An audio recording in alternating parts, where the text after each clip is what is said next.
Et bonjour à tous, aujourd'hui on se retrouve pour la dernière vidéo analyse des cartes. Cette fois-ci on se retrouve pour la carte violette, un archétype un peu particulier parce que ça va jouer sur deux mécaniques, donc le sacrifice de Nopal et l'effet nuit. Ça va être un effet un peu continu qui va nous permettre d'activer des effets. Donc on va plutôt commencer par les Lucky. Hop, je vais passer sur le BP. Donc commençons par du coup Elzéphir, 7 pour Sexan, 3 de strike. Alors niveau puissance, elle est pas terrible du tout. Donc elle va donc avoir donc l'effet nocturne. S'il fait nuit, elle gagne donc 300. Ce qui le fait passer à 1000, ce qui est correct, mais c'est toujours pas fou du tout, même si ça compense par son effet qui est automatique. Quand vous jouez un pal nocturne, s'il fait nuit, on choisit un pal qui coûte équivalent ou moins et on l'envoie au cimetière, donc dans la trash. Et si on envoyait un pal ou plus de cette façon, on incline cette carte à la fin du tour. Donc je pense que c'est peut-être pour compenser avec des effets qui peuvent redresser en fin de tour. Alors l'effet est quand même très très fort, qui justifie son coup, mais après il va falloir quand même la défendre. Parce qu'à 1000, c'est pas incroyable. Bon, on a quand même quelques cartes pour la défendre en violet. Ça se combine bien en vert. Il faudra sûrement préparer le terrain avant, au tour d'avant, avec tout ce qui est bloqueur, et cetera. Oui, il est fait très, très fort. Après, des pales nocturnes, on va en voir, il y en a quelques-uns qui ont un coût assez haut, mais ça reste quand même des petits coups. Carte d'après, le Shadowbeak, ouais, c'est comme ça, 8 1303. Donc là, on a quand même toujours des meilleures stats, même si elle m'a l'air toujours assez fragile pour son coup. Donc quand ces cartes est inclinées, il fait nuit. Donc si on n'a pas d'autres cartes qui activent l'effet nuit, il faudra bien penser à la faire taper avant. Donc et là, c'est ça qui est très, très fort. S'il fait nuit, nos effets auto s'activent 2 fois et on y reviendra comme sur le deck building, mais il y a des très, très bons effets qu'on peut faire en auto, comme par exemple celui-là. À la fin du tour, on choisit un de nos pals et on le sacrifie. D'où le terme Belcher. Et si on a sacrifié une carte ou plus, comme ça, là, c'est ça qui est important, your opponent choose. Donc c'est votre adversaire choisit un de ses pals, donc c'est pas vous qui le choisissez et l'envoie, dans la trash. Donc ça peut nous permettre déjà de gérer directement, l'adversaire, sans forcément se préoccuper de ses pals. Donc en troisième Lucky, on aura 4S, donc c'est une 6, 902. Une fois par tour, on sacrifie un de nos pals et elle obtient plus 1000 et un en strike. Donc elle passe à 1900, mais c'est vraiment que pour notre tour. Donc pareil, à défendre va être un petit peu plus compliqué. Mais quand on sacrifie un de nos pals, on choisit jusqu'à un pal normal de notre cimetière et on peut le jouer en incliné.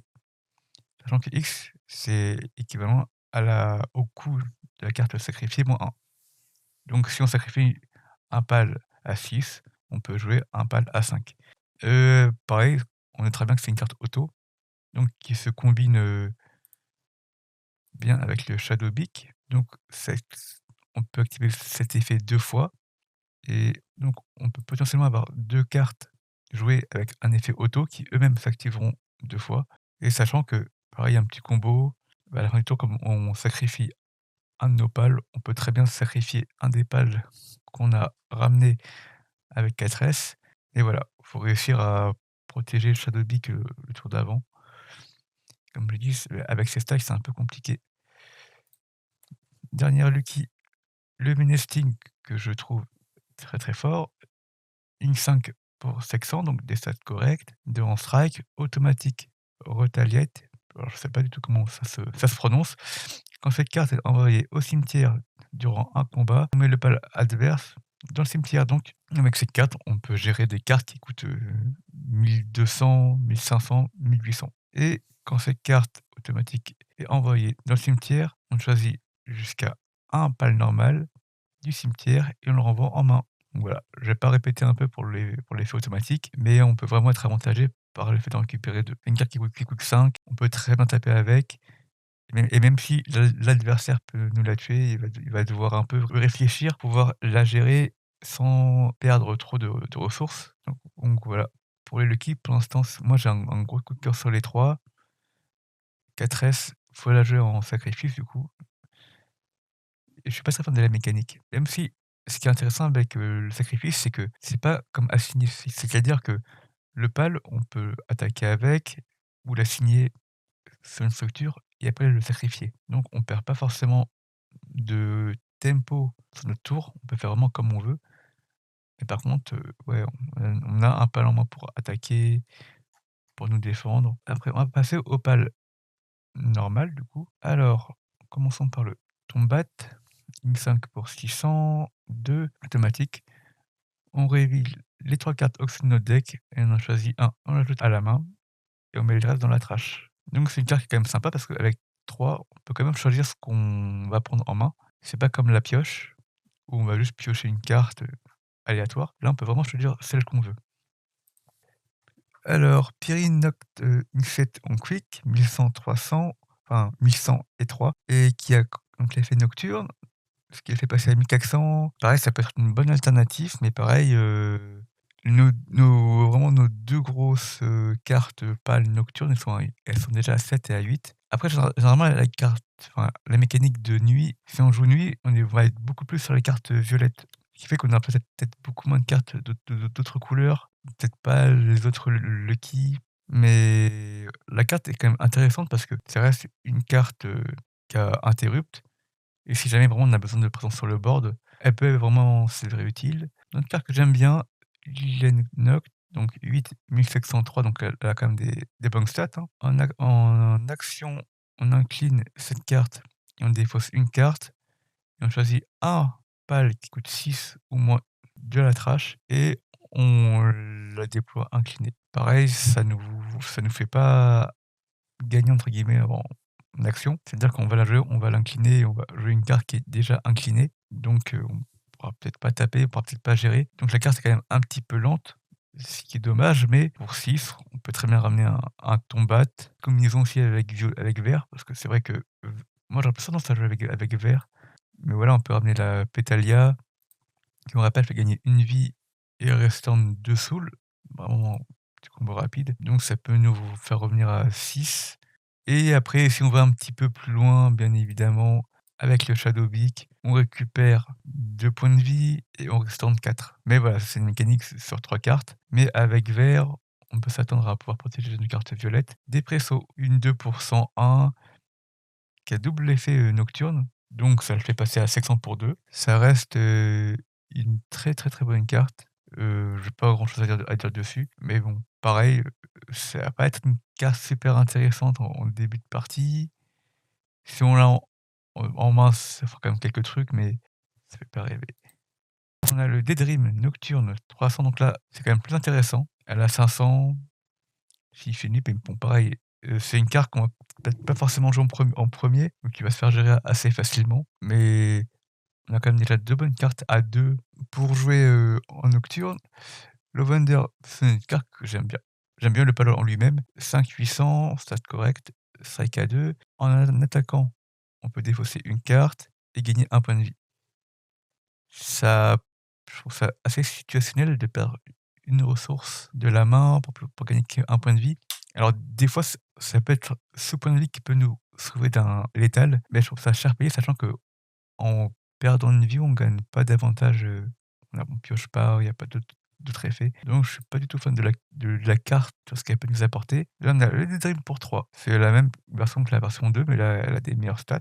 Ça peut être intéressant de l'avoir, sachant qu'on n'a pas beaucoup de cartes, à 3 et que si besoin, on peut meubler par exemple, notre tour 2 avec, le Outrat. Alors je vais en parler vite fait, mais on a aussi le Nox. Le Nox, je pense que je le présente maintenant. Moi j'adore, l'artwork. C'est une 3 pour 5, 500 vanilla, et elle peut vraiment apporter vraiment une petite pression en début de partie par rapport à d'autres, par rapport aux cartes 2 qu'on a. Après on a les cartes colorless, j'y reviendrai aussi, qui peuvent nous permettre d'avoir plus d'alternatives, mais je pense que c'est peut-être plus sympa d'avoir les Depresso et le Daydream et compléter avec le Nox, et il y a aussi le Lispunk. Quand cette carte est envoyée au cimetière, l'adversaire défausse.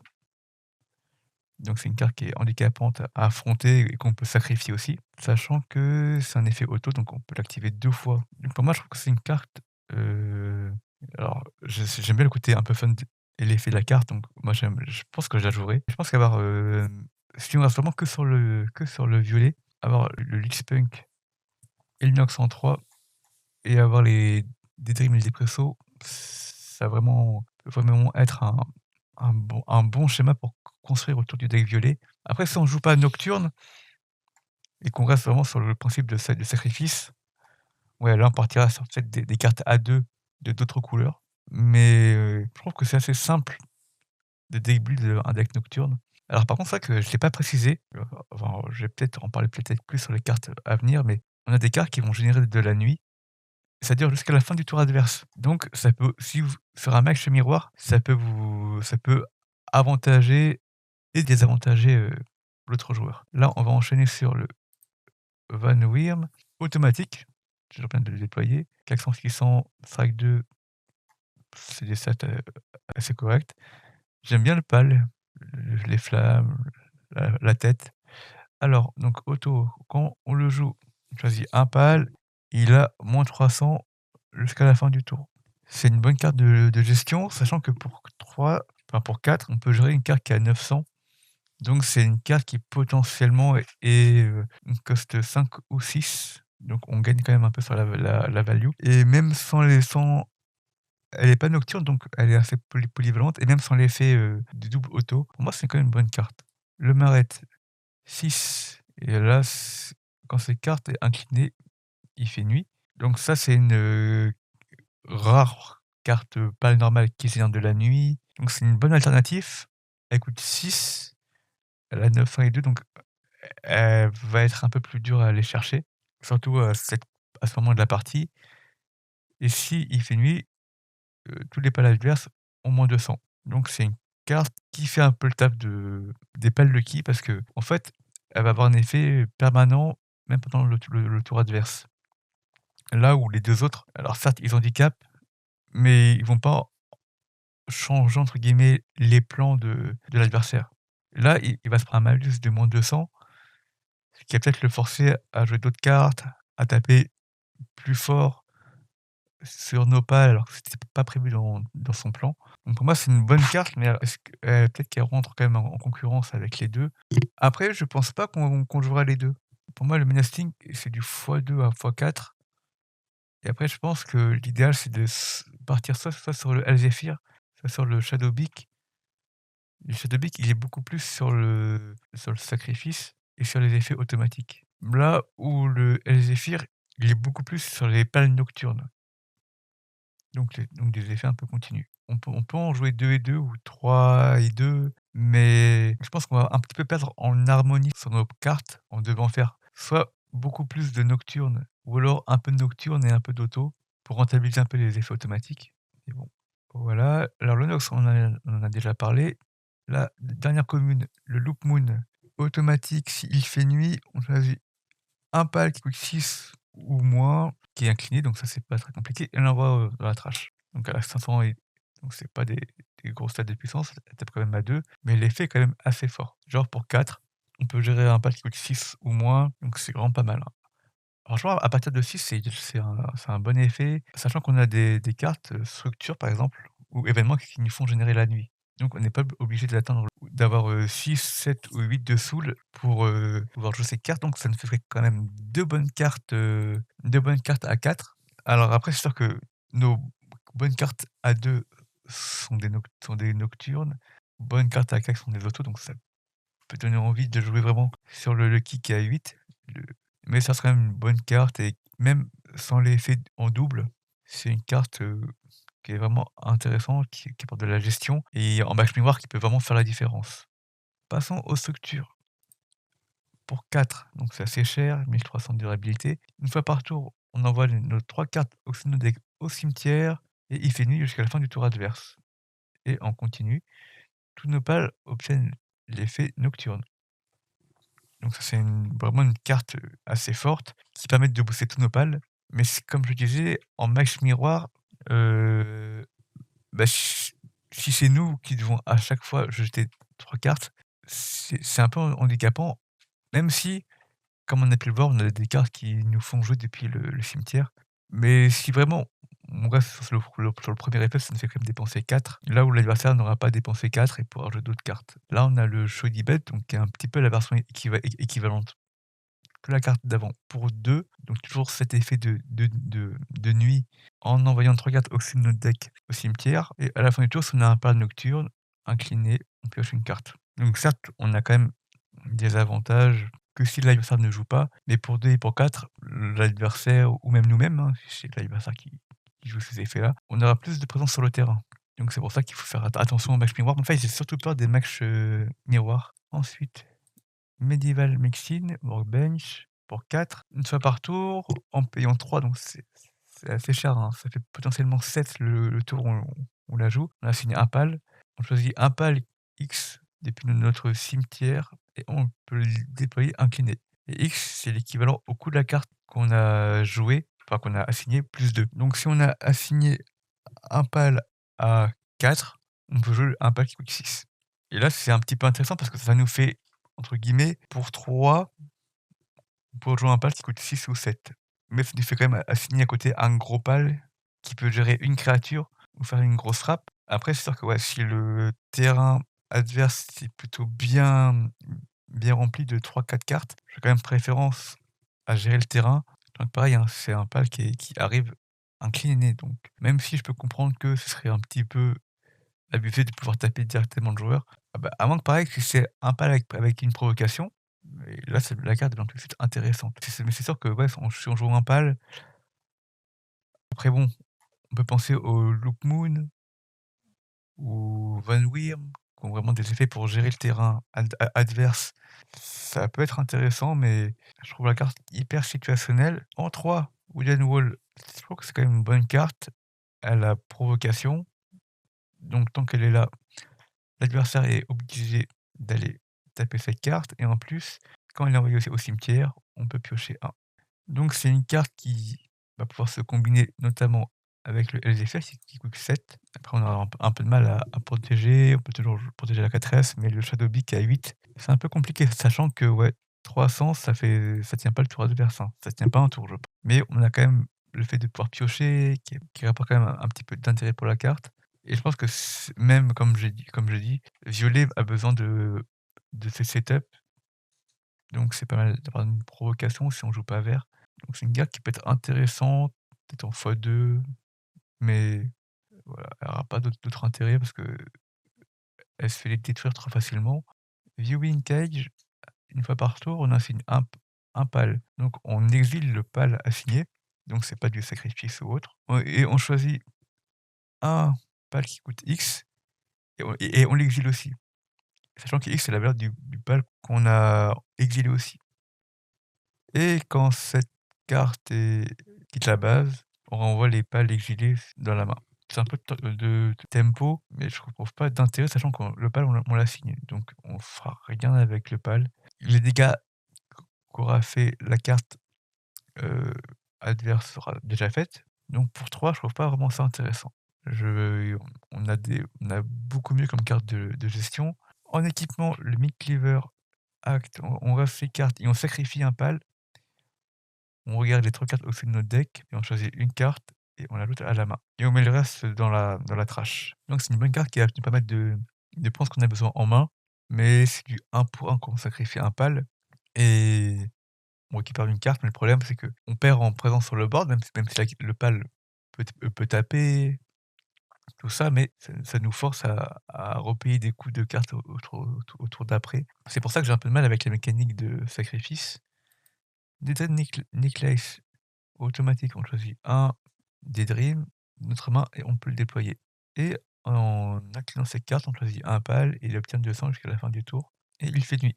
Donc c'est une carte qui est quand même intéressante, déjà pour 2 raisons, parce que déjà, hem, on peut activer la nuit sans contre-coup, ça booste un pal et en plus on peut jouer un Daydream.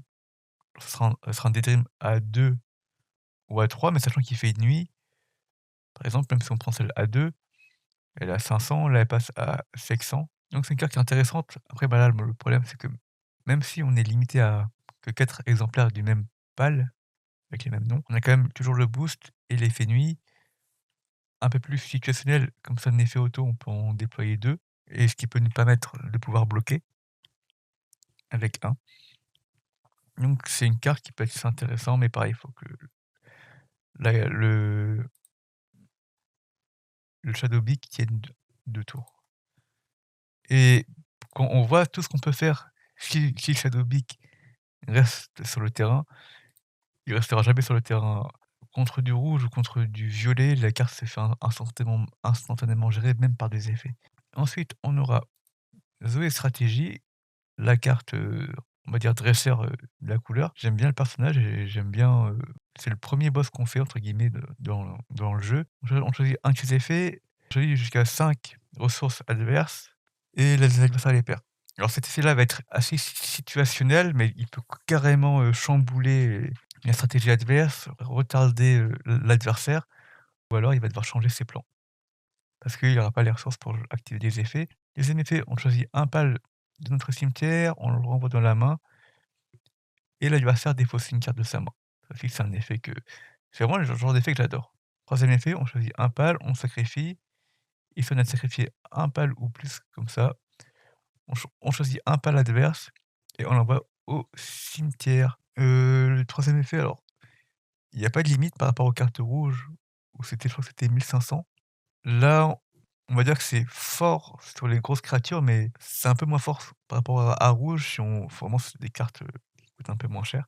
Mais la carte, pareil, il y a beaucoup de choix, beaucoup de polyvalence. Donc pareil, c'est une carte que j'aime bien, qu'on pourra retrouver en x2, x3. Event, le Dark Canon Quick, voilà, Event. On choisit un pack qui coûte 5 ou moins, on l'envoie au cimetière. Comme c'est pareil, comme c'est un effet de contre, si on détruit le pal attaquant, je pense que ça annule aussi les dégâts. Donc je trouve ça fort, très, très fort. Par rapport à d'autres quick, là, je voudrais pas trop m'attarder, mais on a le green qui est là. Voilà, pour 2 tu as juste 500. Ce qui est quand même correct, hein, avec 500 tu peux quand même gérer, des créatures, tu peux même gérer des cartes à plus haut niveau. Là où c'est que du 5, mais je trouve ça beaucoup plus versatile et waouh! Enfin pour 5, Black Marketer, Marketeer, on choisit 2 pales qui ont pas intérêt dans notre cimetière, on les renvoie de la main et il fait nuit jusqu'à la fin du tour adverse. Pareil, c'est une bonne carte parce que pour 5 on récupère 2 et c'est pas des les pales normales. Là où, par rapport au Medical Supply par exemple, là on peut le déployer, donc ça va être compliqué de choisir parce que les 2 sont un peu miroirs, même si ces cartes ça coûte moins cher. Comme on récupère 2 pales, qu'il fait nuit, ça compense un peu l'effet des cartes lampes et Shoddy qui disait qu'on devait envoyer 3 cartes au-dessus de notre deck au cimetière. Mais je suis sceptique sur la carte. Les parties sur Palworld peuvent aller assez vite, hein. Les parties sur Palworld vont assez vite et c'est pour ça que tout ce qui est structure ou event qui ne fait rien sur le terrain, dès leur arrivée en jeu, je suis moyennement fan.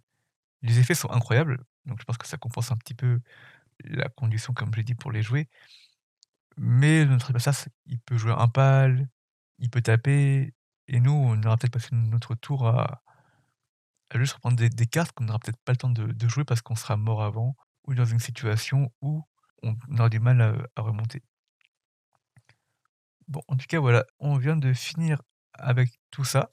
J'en profite, bah, tiens, on va enchaîner sur les colorless. Pourquoi il n'y en a que 3 donc le pour 4 Elfidran, 4 pour 600, stat correct, strike à 2, auto, quand il attaque, on révèle une carte de notre main et si on a révélé un dragon, il obtient 500 jusqu'à la fin du tour, donc ça le fait passer quand même à 1100. Comme j'avais dit pour bleu, il y a pas beaucoup de dragons, mais si on joue sur du dragon, ça peut être une très bonne carte. Deer Hall, 3, 500 et 1, pas grand-chose à dire. On a des vanillas dans toutes les couleurs spécifiques, donc pas d'intérêt pour moi pour la jouer. Donc The Adventure Begin pour 2 si on n'a pas joué d'autres cartes, durant, cette partie, on pioche 2. Donc c'est une carte qui peut être intéressante si on a vraiment on commence notre tour avec. Après, on n'a pas forcément de pales, donc c'est dommage, bon, donc on peut perdre un peu en rythme au début de partie et si on a 3 pales ou plus avec, My First dans leur nom de carte, et tous nos pales obtiennent +1000 et +5 jusqu'à la fin du tour. Donc comme on voit un peu sur l'image, ça va ça va jouer avec les petites vanillas du tour 2, enfin des costes 2 et c'est fun. Voilà, c'est fun. La carte, elle est ultra situationnelle parce que déjà, faut pas l'avoir, faut vraiment l'avoir en début de partie et faut vraiment jouer avec les 3 costes 2 qui sont pas mauvais, hein. Les cartes sont c'est quand même des bons T2, des bonnes alternatifs et ça fait taper assez là, par exemple, je dis une bêtise, mais à 2, 2, 2, ça coûte 6. Allez, peut-être pour 8, on en joue 4 et on fait le Adventure Begin. Voilà, on a 4 créatures qui peuvent taper à 6 sur les points de vie, donc on peut littéralement one shot. Voilà. C'est fun, voilà, mais c'est une carte fun. Je Après peut-être qu'il y aura une méta où ça peut-être faire un truc, mais je pour moi c'est fun, c'est drôle. Donc voilà, merci pour avoir vu cette vidéo. Là, on a fait le tour de toutes les cartes du set de base. Heu, pour, parler grossièrement du set, bah, il y a quand même de belles mécaniques. Il y a des combos qui ont l'air intéressantes. Le Pengoulette, là, qui a un effet automatique aussi. Ça promet.